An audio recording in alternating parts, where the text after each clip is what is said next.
Well, good morning, good afternoon, ladies and gentlemen. We're here for the online session, How to Build a Bifacial Technology Solar Plant. And it's quite interesting because with us today, we've got people ranging from New Jersey, Colombia, Panama, Saudi Arabia, Spain, let's see, Dubai, of course, South Africa, London, Colombia, a bit of everything. So welcome everyone, Sweden as well, South Africa, let's see, Turkey, Germany, Chile. Welcome everyone. I know that for some of you it might be really early in the morning or very late at night. So thank you very much for making the time. We're talking today about a technology that, as you know, may revolutionize the photovoltaics as we know it.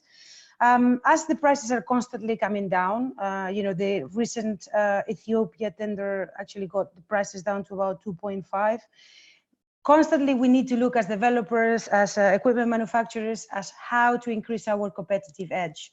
And this is what we're doing here today. We're talking about how to take bifacial PV technology, use it in your project, and make sure that you get that competitiveness for your project. So with us today, I'd like to introduce, first of all, I'd like to ask Ahmed, if you can introduce yourself, just unmute your microphone. Yes, tell us about you. So, hi everyone, good morning, good afternoon, good evening, depending on where you're based. This is Ahmed from the European Bank for Construction and Development. I'm a principal banker and I'm based in London, so I'm very glad to be with you here today. Excellent, thank you very much. And Ahmed is going to be talking about the topic, and then we also have Antonio. Antonio, please, could you introduce yourself?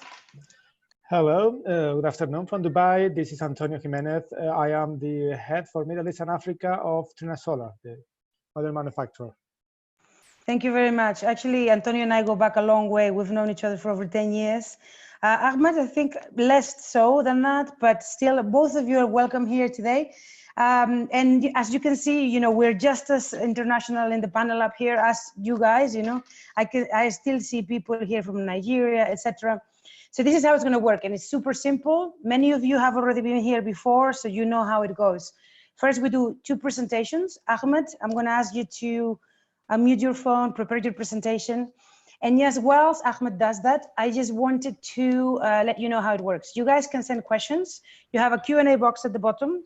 You click on it, and you can send us the questions that you want our panelists to answer, and we'll try to get to them towards the end of the session.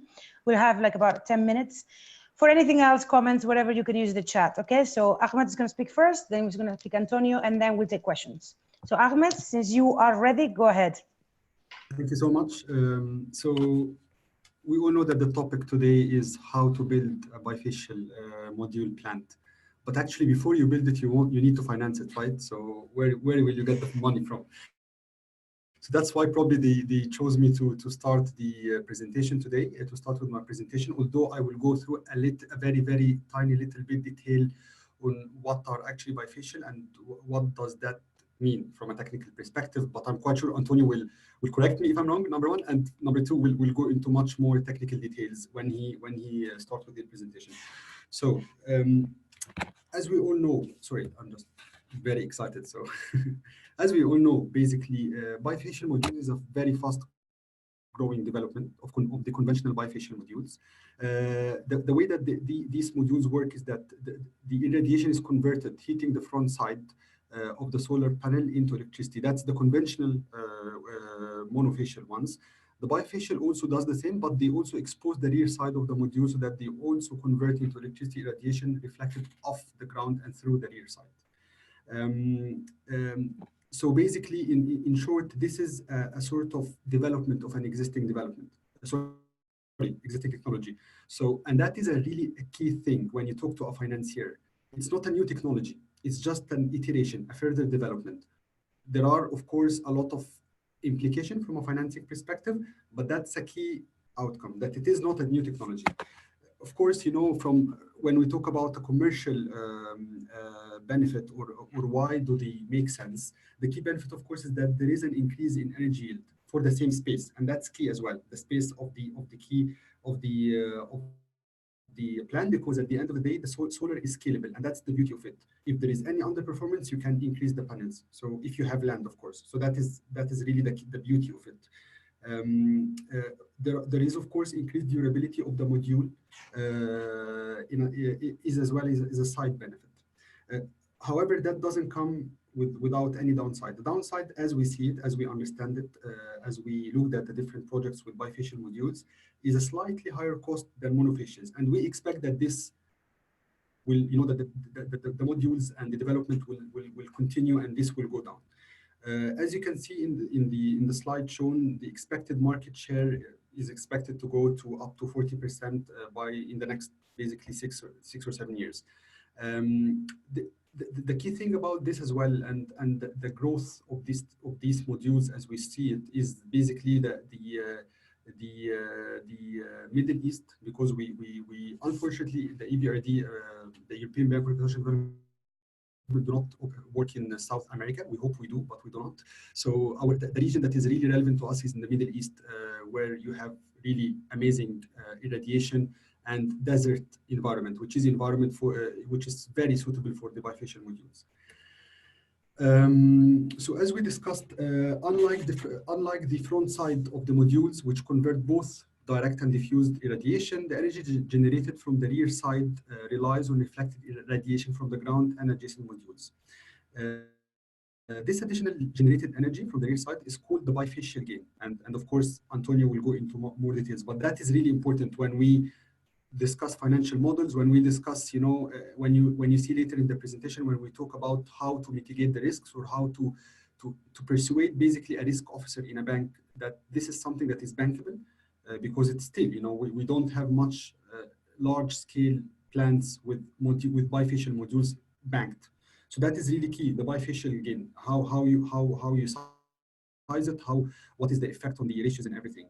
And the bifacial gain is basically, it's quoted as a percentage of the energy generated from irradiation entering the front side. So it reflects, of course, it depends on the reflectivity of the ground, with brighter surfaces, sandy and white rocks, being more reflective than darker ones. So basically, that is a sort of overview on what does constitute the bifacial and what are the key things in there. So then we go to the drivers, the performance drivers, because this as well something that, when we assess the bankability of these projects, this is something that we really look very in much more details. What are the bifaciality assumed? What is the albedo? How good is it? And what are the assumptions there in the model? So that is really important. So basically the main performance driver are four things as shown in the presentation. So the first thing is the bifaciality of the module itself, which is assumed, typically for commercially competitive modules around 75% for this technology.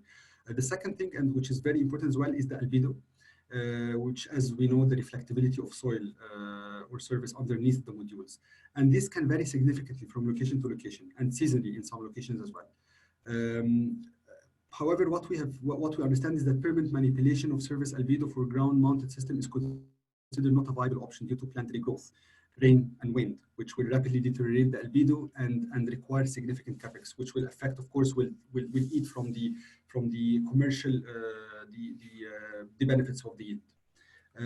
Something else that we also see as important is the structure design and the DHI-GHI ratio. And then when we talk about the structure design, we have a number of key things to look at: the pitch, the hub height, the tracking range, and the adaptation. So of course, with the pitch, the exposed backside and reflection area to increase backside gain. The hub height, as much increased height allows more reflected light to reach the backside. Tracking range increases in backside exposure. So, but for full benefit, limited due to backtracking starting before reaching max and minimum tilt angle when pitch is not wide enough. So that is the key performance drivers. So of course, again, Antonio will go into much details from a technical perspective, but that is really the key bankability concerns that the next 3 slides will focus on that now.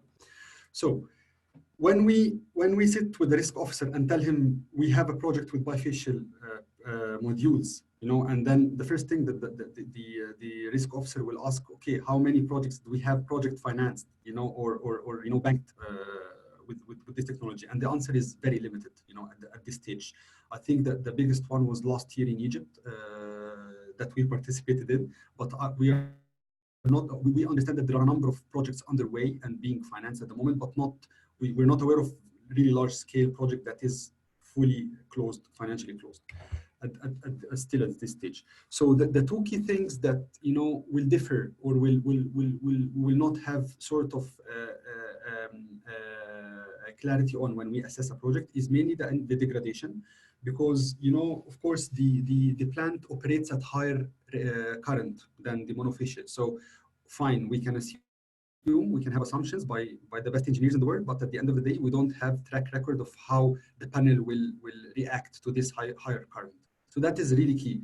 And here, when we see the sensitivities that we look at, we normally assume, double or maybe sometimes triple, depending on the location of the degradation for the conventional monofacial ones. The second thing is the actual bifacial gain.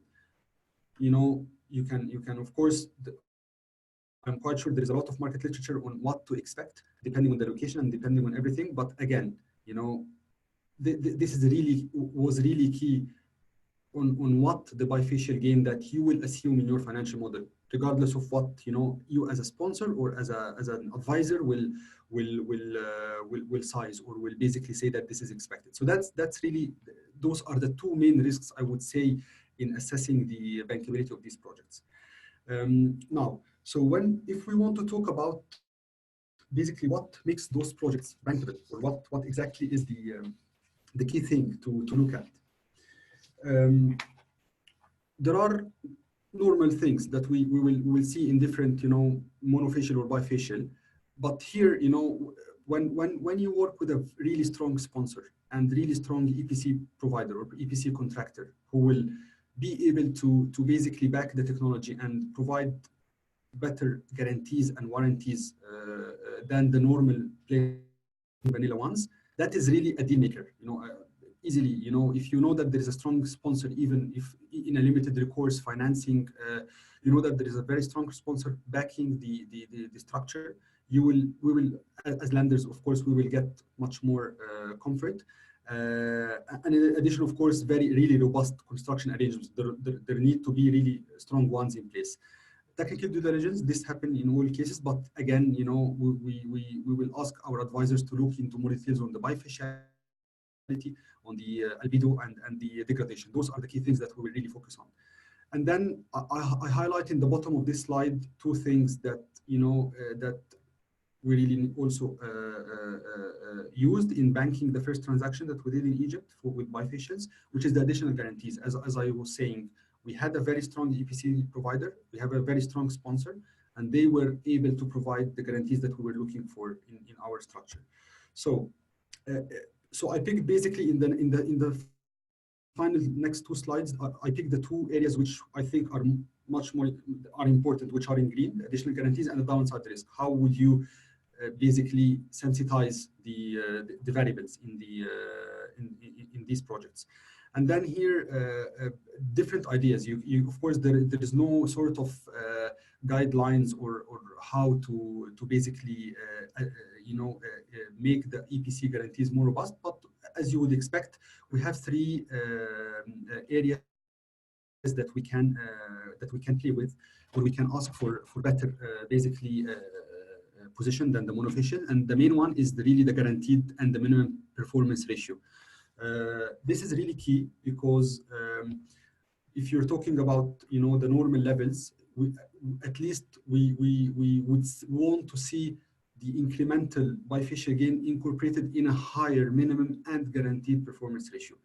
What does that mean at this stage? At this stage, when the technology is still infant, I would say, or the modules are still in the infancy stage, at least for lenders, I would say that this indirectly means that you may not want to basically incorporate the bifaciality in the lender's base case. So, which will of course still keep the upside for the sponsor, but it will make basically probably the leverage or the debt sizing a little bit conservative than what would you have when this technology is more scalable and more wide. Something else is the PR warranty, which is basically, you normally get 1 year, 2 years PR. You test the PR at year 1 and year 2. Here again, given the degradation and angle that we normally are concerned about and want to get comfort with, we would typically also ask for an extended warranty period. So that is really key as well. The last thing, which is a no-brainer given the higher PR and period and levels, is a higher cap. When we normally see 10%, we typically would ask for maybe further 5 or 10%. Sorry, just 1 second. I'm just running out of power, so. No worries. If you have headset, also stick it in. Is the downside analysis for when we look at these projects, and really key is how are we going to ensure that the performance liquidated damage in terms of cap and in terms of dollar or euro value will ensure that the bifaciality is in a way mitigated, meaning that if we have a 20% performance liquidated damage cap, then we need to ensure that the decline in the PR to reach this cap is basically comforting enough for lenders to basically be below the minimum PR that we always ask for.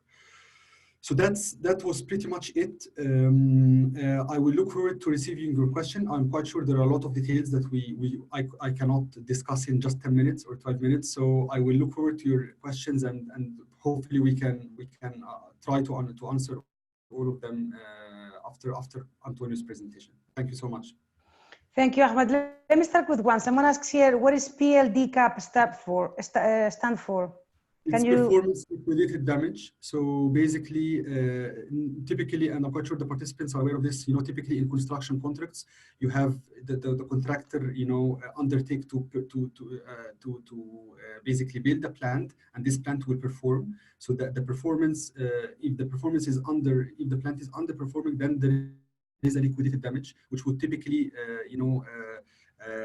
basically replace the revenues that are lost for the underperformance. And this performance liquidated damage, which is in the form of dollars, has a certain cap. So that's the cap, basically, which is always quoted as a percentage of the contract price. So that is how it works. There was also a PR in one of your graphs. Yeah, this is a performance ratio, which is basically a very, I'm not quite sure everyone as well is aware of it, is basically how you test the performance of a solar plant. With isolating the irradiation, so that you can test a plant in Egypt when it's very sunny and in UK when it is not sunny at all. So you can, with the PR, you can actually make it peer to apple to apple. Excellent. Thank you very much for clarifying those. I think we all probably knew of them, but not in different contexts. At least PR I knew, but there you go. Okay, Antonio, you're next. You're up. If you can share your screen and unmute your microphone. And there's been a lot of questions. Yeah, we'll get to them. I was busy answering the questions. I saw you. Thank you very much, Antonio. So if you can just prepare your screen and keep sending those questions, we'll try to get to as many as possible. There is quite a lot of you today, so welcome. And I saw there are people literally all the way to South Australia, so welcome everyone here.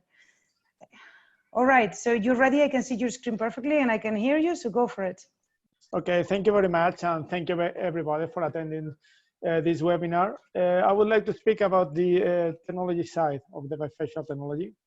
So first of all, I would like some basic of bifacial. I think Ahmed covered that. There is a cell that is active on both sides and that produce energy. So at the end, the yield is the sum of both of them. So the covering is coming from both of them. The energy is generated from the lightning from the front side, which is most of the production, plus the reflection, diffuse and other light that comes from the back side. That of course has to be measured. What have we seen? We have done tests in Changzhou, China, where Trina Solar is coming from, in different kind of ground. We use grass, we use sun, and then we use an artificial white foil to see where can we get. on a fixed installation, different times of the day, because at the end, the angle of the light will make a difference, and that will change hour by hour. And this is what we get. So it was something like 3-month test. We take as a reference a monofacial, and we saw that with glass, we went from 298 to 3.13. So we are talking about a 5% increase. With tracker, we doubled that. Then we went to a clear surface, which is sun like a desert. As I think there was one question of why it's better in a desert. Well, one of the reasons would be that we have clear sun, although in some places it's more reddish, but we have clear sun and a lot of surface where we can expand the plant and separate, which is something that we'll talk later.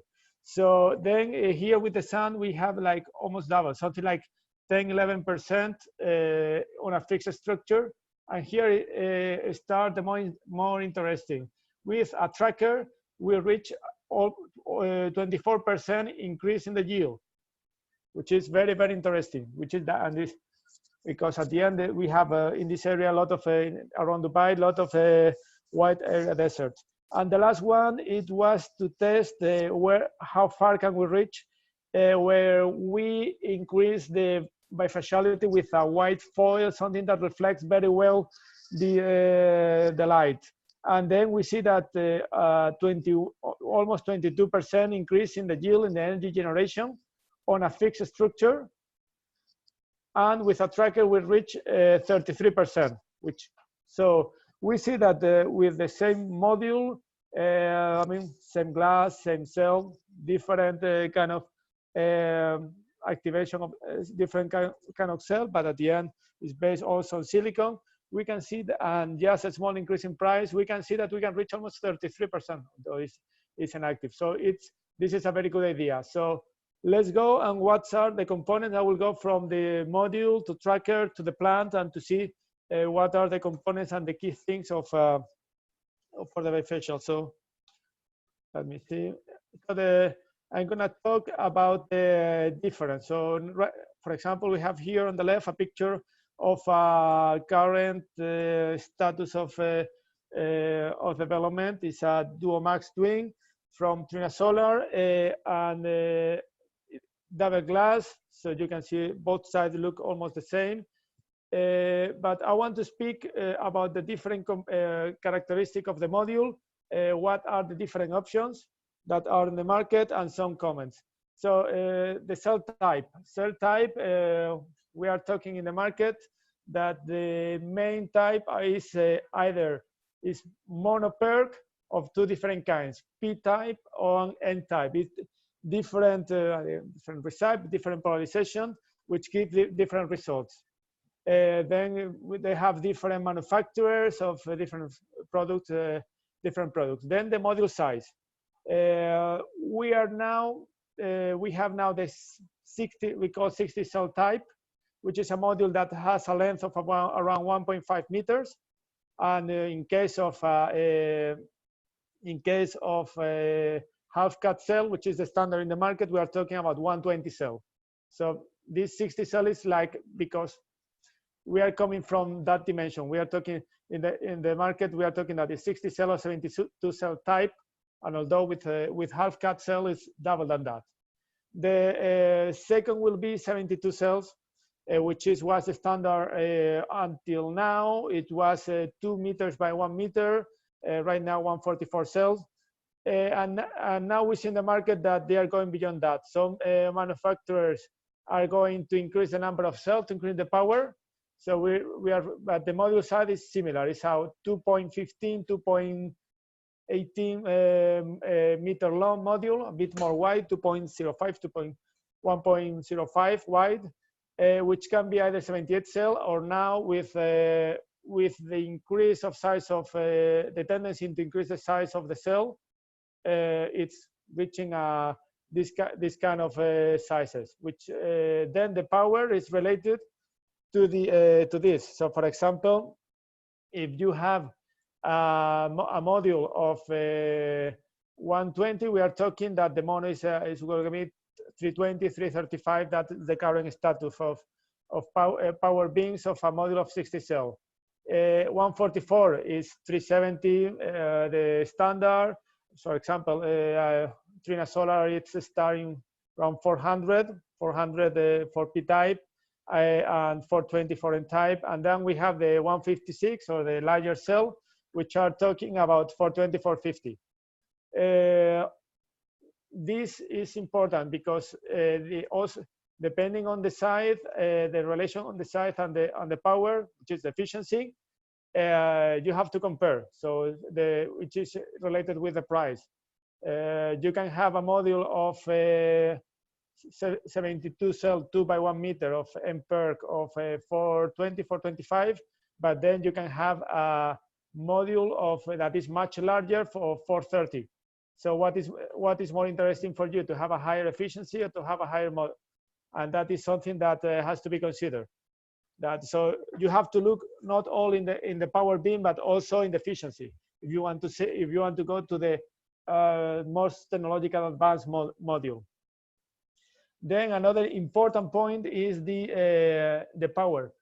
So the power of the module is defined as the front side module, as STC, which is only the front side, which is similar to a monofacial module. So the power on the back is measured with the bifaciality as a percentage of the front side. This has implication that, for example, in the performance ratio, because if, for example, in a 400 watt module, it's only the front side. Then on the back side, if we have a 70% bifaciality, it's the power we can generate. It was measured at 280 watts, let's say the equivalent. But so the energy yield will increase by, let's say, 15%, which means that for previously we had the performance ratio of 80, let's say 80%. Now the performance ratio will go for 90, 95, even 100%. So when we are talking about a bifacial module power plant, we can be talking of a PR approaching 100%, because the base of that power is the front side. Now let's move into bifaciality. Bifaciality is a coefficient that measures the power on the back side related to the power on the front side. Here we see some difference. From P side, we are talking about 70, 75, while from N-type we can reach as high as around 90%. So this and it's related to the power on the front side. So it's a percentage. Then the gradation. We are talking that for P-type double glass, you can find in the market that the supplier guaranteed 2.5% in the first year because of the LID, and then 0.5% from the nominal power every year thereafter until year 30. Because it's double glass, these guarantees can extend up to 30 years. The N-type is better, can go below 2% and below 0.4%, as is shown in the market. And because doesn't have is better in the LID. However, I mean, there's some reports in the market that it can happen sudden drops in the N-type sudden drops in the power of the N-type, which is something that still requires further study. The type of enclosure and frame, you can see, for example, that there are now two tendencies. One is the double glass with frame. Now the double glass that is being manufactured is much thinner than before. So now it's only 2 millimeters. That reduces the weight a lot, and it has a similar weight as a glass backsheet module. So now the modules weigh the same. But from our point of view, the double glass has some advantages. Like, for example, the backside is a glass, so the cell is much more protected. The cell is in the middle of the between two layers, so it's also better protected. Plus, the temperature is better because the backsheet it has thicker glass, plus the backsheet is quite insulating, so the temperature coefficient and the operating temperature is better. The other is the frame, so it's frameless or frame. Now the market is going more to frame because in the double glass, as the glass is getting thinner, it's better to have a frame to avoid some issues with the module bending over the time if they are not sustained. So this is the usual. So this is a description of the model that you can find in the market. The following is about the tracker. The tracker now, it has to change from monofacial to bifacial. The design is different. Before, the typical design for, I mean, we are talking always about a single axis tracker. That is a standard in the market. Before, it was very usual to have the beam in the middle and the module on top. The problem with this design is that the reflection on the beam under the module produces shadows. So now their design is going into having 2V or 2H modules. So it's important to check. See this. This is the kind of standard modules. This and that in the picture on the left is important also, especially if you have a fixed structure. The beam sprouts that crosses to avoid the movement, that also that doesn't provide shadow. So you need a clear surface on the back for every time on the day. This is quite important in the case of a fixed structure where the sun gives shadow more easily. And also it has to help in clean the backside. Now there are two sides to clean, so you have to take that in consideration. So modules that you need, for example, to keep a distance in a fixed structure over the ground, a distance to the ground, first because you want the light to go below, and also you want to clean the modules from behind. So that's even though it's the position is good to avoid the dusting. I mean, we are talking 25 or 30 years. You will have to clean them. You have to clean in that time. The next is about the control system. In order to really optimize the bifacial, you have to take in consideration both sides of the module with the tracker. So the best position for the yield, for the best yield of the tracker may not be that of the monofacial, because the reflection you may have some shadows or some better reflection if there is a slight different change of the tilt. So and this is something, I mean, Trina Solar within the group, they have a tracker, so we put together tracker and a module in order to give an optimized solution. And part of this solution is a tracking, and this tracking solution gives the tilt, the right tilt, to optimize the yield on both sides. So sometimes it's better to have a slightly different tilt in order to optimize, giving a 1-2% higher yield. And then if we are talking about the plant as a whole, the design has to be a bit different. And this is something that right now is doing manually, is doing the current software available in the market, the parameters such as Albedo that are entered manually. So it's something that is not easy to calculate. It's more right now it's an art to make this calculation. Things that are important in this case, the distance between arrays or the pitch. So you have to allow the sun to reflect. So it's better to have a very wide area, the size of the array, the height over the ground clearance, and the height between the difference. I mean, if the line is perfectly flat, this is not a problem. but the moment there is a hill or it's not perfectly flat, you will have that the rows that are going one higher than another, and the one will have a much better reflection or albedo, the other will have worse. So you may have to separate a bit better, a bit more the rows in certain positions to allow the light to go on the lower side. So this is this is something that can help. Something that companies, specialized tracker companies, solar can help in studying all these solutions, because at the end it depends a lot on the ground. And then the key point of the plan, which is albedo. We are talking that we are getting up to 25% with the higher energy because of the albedo, the albedo.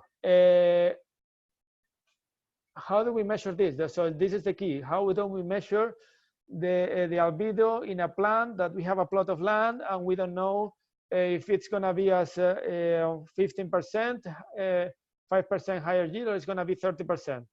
So the good thing is that now the market is evolving into giving a solution for this.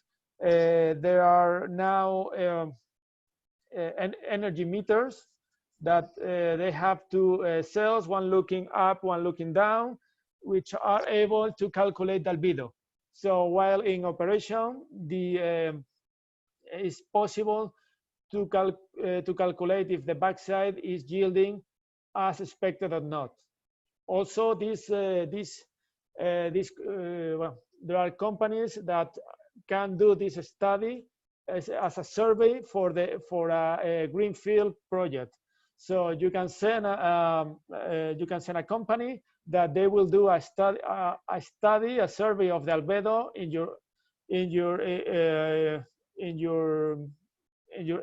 in the project site. So, and that, of course, banks, lenders will really require this for the future, because as you can see in the graph, there is a direct relation between the albedo and the gain. So, you can really calculate this gain. You can really measure that. First, while developing the project. Second, while operating the plant. So, I mean, so right now the market has solution for this. Let me forgot one point, improving the albedo. Looking at that in the highest point, the 75% albedo is a white foil.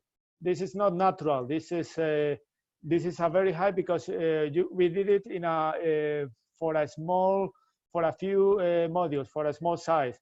How can you improve the albedo of a plant of many hectares? And this is a question that all developers ask, EPC contractors are asking themselves. What you can more or less with different, they are thinking about painting in something white with anything. The problem with this is that right now there is no solution in the market for this because they are like, first of all, the cost of implementing this is very high. You will need to cover hectares of soil. Second is the cost of maintaining this because if you are in a desert, there will be a layer of sand that will cover whatever you lay. So it's not a solution in the long term. And the third is the environmental cost that painting using lime, stones, or whatever. I mean, at the end is you are damaging the ground. So right now it's not. It's better to find the right place for the plant rather than improving the place. Antonio, so, I'm going to give you an extra 2 minutes, okay? Okay, I mean, just finishing last slide. So the last thing to consider is the operation and maintenance of the plant, and the cleaning. So as I said before, the cleaning, the plant will not, the backside of the module, I mean, on the front side, there are many solutions for that. The backside of the module at the end has to be clean. Not very often, because as it's in it's looking down position, heading down, it avoids the dust quite a lot, but still it's gonna be, will have to be clean, even though in some places with small animals like doing their nest. I mean, there are different ways, but you will have to clean from time to time. The question is that there is not a right solution because of the frame, because of the structure. Has to be right now has to be manual. Let's see in the future someone come up with a right solution. And the other is considering it's very important that the cleaning of the backside has to be approved by the manufacturer. In the case of Trina Solar, we are only doing double glass because we know that with a glass it's easy to clean. For those using backsheet, you really have to ask your supplier, how can you clean the backside? Because the moment in a standard backsheet, the moment you touch the backsheet, you will start doing micro cracks on the cells. So this is something that to really consider in the plan. And the last, Belen, is this picture, which is one of the plans of Trina Pro. Trina Pro is the solution of Trina Solar, where we put together the module, the tracker, and inverter with the software to optimize all of that. And we give that as a bundle, as a package, where we give engineering and everything. So for now that it's early commercial technology for the bifacial, we can give a complete solution to our customer. And this is an example that we built in China. So that's all. Thank you very much. Well, so this is, I think it's this is an explanation. Sorry, what we are giving: tracker, module, algorithm, the platform, and also all the support. So thank you very much. Thank you very much, Antonio. So you kind of work with people directly in the equipment they need, but you also do a full bundle. This is what we've understood. Yeah, right. I mean, yes. Yes, that's correct, right? Okay, can you take the screen off? And we're going to have just a few minutes of questions. And I'm going to try to hint at first two things that keeps on coming up again and again. And I know that both Antonio first and then Ahmed have done a great job already answering questions, you know, so that some of you have answers. But a lot of the questions go around two things. It seems to be a little bit of indecisiveness or not understanding, you know, Albedo, what Albedo is good, what Albedo is less good, how do I measure it, who measures it, how it measures it, how is it financeable also in terms of the different Albedos. So maybe you can give each a perspective. You can start, Antonio, because of the technology perspective, and then actually maybe Ahmed, you have an opinion as well on this in terms of how do you then account for that in at the banking level. So let's start with that first. Just unmute. Okay. Sorry, it's You understood the question? You can repeat, please. It's Oh, sure. No, don't worry. Okay, so if you had a mirror at the back, that would be the perfect Albedo. It would be 100%. I don't know, 99. But you know that doesn't happen. So we have different types of albedo. So people here have a lot of questions about albedo, about how to measure it, what's good, what's better, when does it make it better or not better. So I'm just trying to understand from the technical perspective, how do I know whether an albedo is good? How do I measure it? How do I change it if I have to? And how do I finance it? Yeah. Okay. What is albedo? Good albedo will be a clear surface, more or less flat. The best albedo, I think, will be snow. In some cases, what will be very high albedo. The more clear, the more reflective. In some cases, for example, it's surprising that, for example, stones has white stones have a low albedo because they reflect in different directions, so it's not that good. But and the way to measure, as explained before, is to make a survey on the ground. So send a technical team that there are now devices that are able to measure albedo on site and to measure the albedo in different positions of the plant. So this is currently possible, and well, Ahmed can confirm that it will be really help to do with the financing. Ahmed, so in your terms, what do you want to see when you look at this kind of plants in terms of albedo? What reports, measurements, times? I mean, lenders typically have their engineers in-house and external engineers like Antonio, for example, and advisors, basically. So as long as, you know, they certainly look at what basically Antonio just explained. What is the service? Does it make sense or no? What, you know, because we typically are not involved in screening locations. We're given a project as in a certain location, and we have to decide whether we can finance it or not. So certainly, us getting comfort that, you know, this location is the suitable location for the country, for the technology, for the plant. That is really the key thing. And for us, yeah, as I said, for mainly for bifacial, the main thing is the how big is the bifaciality gain that you assume in your calculations, and how this is really the key thing for us, and how we basically get comfort that this will be utilized, and what is the downside to this.